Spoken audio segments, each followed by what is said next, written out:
mudah-mudahan dengan tekad kita bersama dan juga dengan doa kita bersama, mudah-mudahan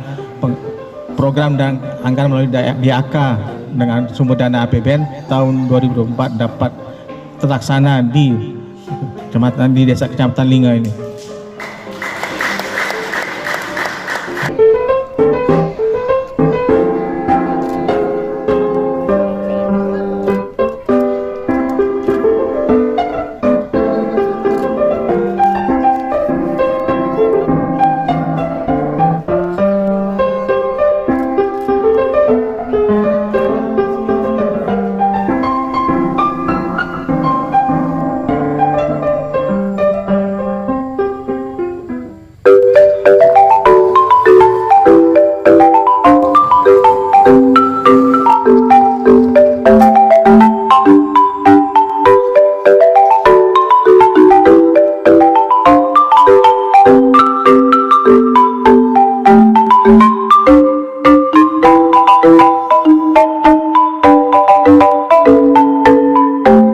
Kita ini kondisinya masih defisit,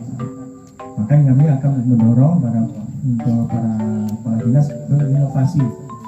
menjalin komunikasi ke kementerian